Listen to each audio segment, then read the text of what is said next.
बाबू सिंह कुशवाहा पूरी दमदारी से टक्कर देने जा रहे हैं। और रही उनकी बात, तो जौनपुर के लिए उन्होंने कुछ नहीं किया। पूरे देश में अराजकता का माहौल बना रहा, युवाओं को रोजगार नहीं मिला, छात्रों नौजवानों के साथ शोषण हुआ, पेपर भर्ती निकली और भर्ती कैंसिल हुई, और आम जनमानस किसानों को सस्ते दर पर खाद बिजली मुहैया नहीं हुई। इसलिए सभी जनमानस इनको बुरी तरह से हराने जा रहा है। कार जब बन रही है तो डाटा आटा, किसानों के लिए आटा और नौजवानों के लिए डाटा, दोनों हम देने का काम करेंगे।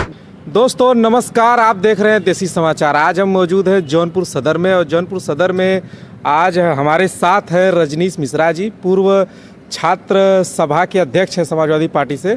तो आइए इन्हीं से जानते हैं कि जौनपुर में क्या माहौल है। और जैसे सपा समाजवादी पार्टी से नेता हैं और समाजवादी पार्टी के ही चुनाव चिन्ह पे बाबू सिंह कुशवाहा जी चुनाव लड़ रहे हैं, तो जानते हैं क्या माहौल है उनका, यहाँ से जीतेंगे या क्या करेंगे? परिचय हो जाए थोड़ा सा। मैं रजनीश मिश्रा, पूर्व जिलाध्यक्ष समाजवादी छात्र सभा जौनपुर। क्या लगता है यहाँ से कुशवाहा जी निकाल लेंगे सीट? जनता उत्साहित है। जौनपुर की आम जनमानस जो है उत्साह के साथ 25 तारीख का इंतजार कर रहा है, और वो अपना मत साइकिल वाला बटन दबा करके आदरणीय बाबू सिंह कुशवाहा जी को ऐतिहासिक मतों से जिताने का काम करेगा। क्या मुद्दा रहेगा इस बार? देखिए, मुद्दा विकास है, और भारतीय जनता पार्टी की सरकार में एक भी विकास के बड़े कार्य नहीं हुए जनपद जौनपुर में। और समाजवादी सरकार में, पूर्व की सपा सरकार में विकास के काम हुए थे, जैसे कि आपका राजकीय मेडिकल कॉलेज जौनपुर, जो कि माननीय अखिलेश यादव जी द्वारा बनवाया गया, लेकिन अभी तक उसमें ओपीडी सुचारू रूप से संचालित नहीं है।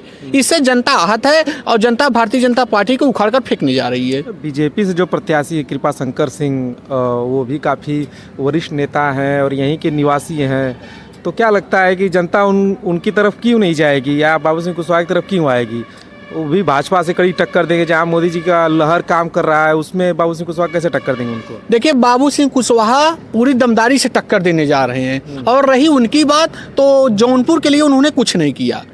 बॉम्बे में अपना मंत्री रहे, चाहे जो भी रहे, लेकिन जौनपुर में वो अपना एक भी योगदान बता दे। इतना बड़ा कोरोना काल आया जिसमें विपत ही विपत आम जनमानस को आया, लेकिन किसी भी कार्यक्रम में उनकी सहभागिता आप दिखा दीजिए तो हम जान जाएं, कहीं भी वो नहीं दिखे, और उनकी बुरी हार होने जा रही है।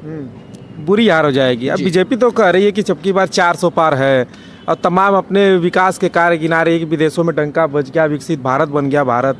उस पर आप क्या कहेंगे? देखिए, 400 पार नहीं, उनका 400 हार होने जा रहा है, और उनके नेता बौखला गए हैं। जिस तरह से कैसे बौखला गए हैं? जिस तरह से पूरे देश में अराजकता का माहौल बना रहा, युवाओं को रोजगार नहीं मिला, छात्रों नौजवानों के साथ शोषण हुआ, पेपर भर्ती निकली और भर्ती कैंसिल हुई, और आम जनमानस किसानों को सस्ते दर पर खाद बिजली मुहैया नहीं हुई। इसलिए सभी जनमानस इनको बुरी तरह से हराने जा रहा है, और विपक्ष में एक ही दल, केवल समाजवादी दल लड़ाई लड़ने का काम कर रहा है, उसी को जिताने का काम करेगी। केवल समाजवादी दल, उसके साथ आपके जो बाकी गठबंधन में बाकी जो पार्टियां हैं सब मिलके जी। तो जैसा कि मोदी जी कह रहे हैं कि हमने विकसित भारत बना दिया, उन्होंने 80 करोड़ को राशन भी दे रहे हैं, किसान सम्मान निधि दे रहे हैं, जो गरीबों को सीधा लाभ दे रहा है, तो गरीब कैसे ये सब लाभ छोड़ के आपके पास आएगा? देखिए, राशन का कोई मुद्दा नहीं है, राशन इनके सरकार में नहीं चालू हुआ। गिना तो रहे हैं ना कि हम 80 करोड़ लोगों को दे रहे हैं, कोरोना काल से दे रहे हैं, अगले 5 साल तक देंगे। जी, राशन तो कांग्रेस सरकार की देन है, और वो राशन दे रहे हैं, हम आटा भी देंगे, और डाटा भी हमारे राष्ट्रीय अध्यक्ष जी कह रहे हैं कि हम देंगे,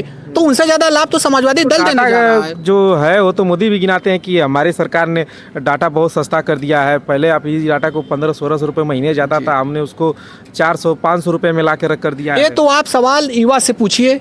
युवा जो है, बेरोजगार युवा, डाटा के लिए घर में अपने कितना मम्मी पापा से कितना मशक्कत करता है, तब तो वह डाटा के लिए 200-400 रुपए पाता है, अपना डाटा चलाता है। और समाजवादी सरकार जब बन रही है तो डाटा आटा, किसानों के लिए आटा और नौजवानों के लिए डाटा, दोनों हम देने का काम करेंगे। जैसा कि आप युवा हैं और आप समाजवादी पार्टी से हैं, तो अगर मान लीजिए आप सत्ता में आते हैं तो आप युवाओं के लिए ऐसा क्या करेंगे? देखिए, युवाओं के लिए रोजगार का सुनहरा अवसर समाजवादी पार्टी के मुखिया हमेशा बोलते हैं, और उनमें समाजवादी सरकार में युवा जो है खुशहाल था। युवाओं के लिए आपने देखा लैपटॉप जैसी योजनाएं जो थी चल रही थी, और स्कॉलरशिप समय समय पर जा रहा था। यही युवा को चाहिए, और चाहिए क्या?